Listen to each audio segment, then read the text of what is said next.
somehow, some way, touchdown Jesus got us in the end.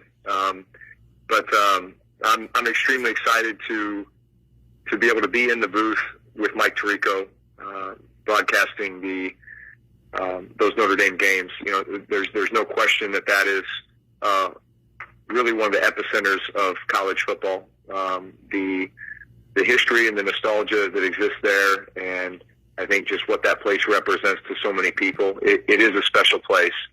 And I will say this, I will be impartial for every game, with the exception of the Purdue game, because my bloodlines run deep with the black and gold and the Boilermakers. But no, on a serious note, I'm excited to be a part of that, and really continue, I think, the legacy of, you know, what Notre Dame football has meant to so many, and obviously extremely excited to be in the booth with Mike Tirico.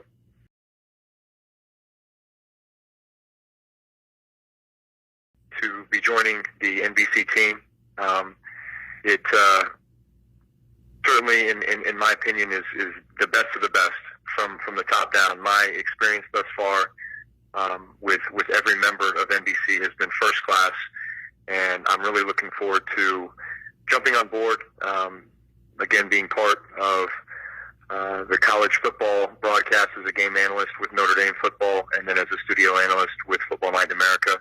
I look forward to working very closely with the team, and especially Mike Tirico, Rodney Harrison, Tony Dungy, and many others. So at this point, I'll turn it over to everyone for questions, and I'm excited to get started.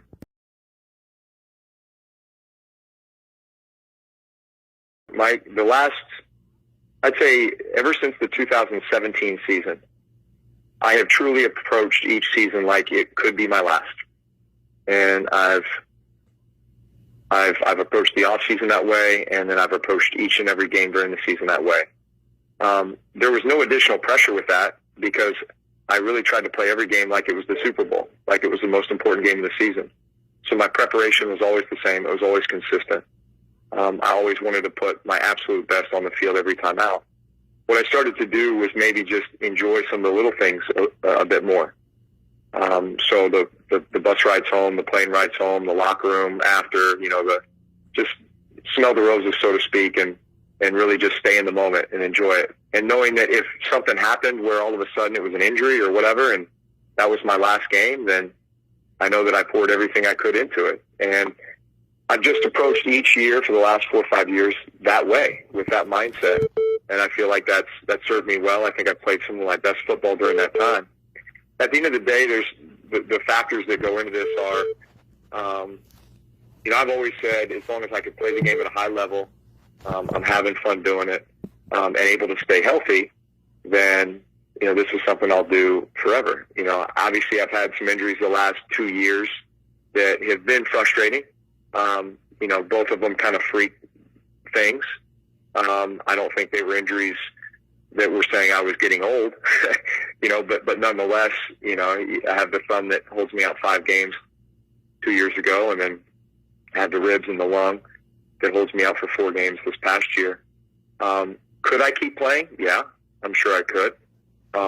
But I'm also looking at, you know, my kids, my family, the age of my kids, and, you know, just gauging all of those things. You know, there's a balance there. And I also just felt like I would just feel it. I would feel when it was time. And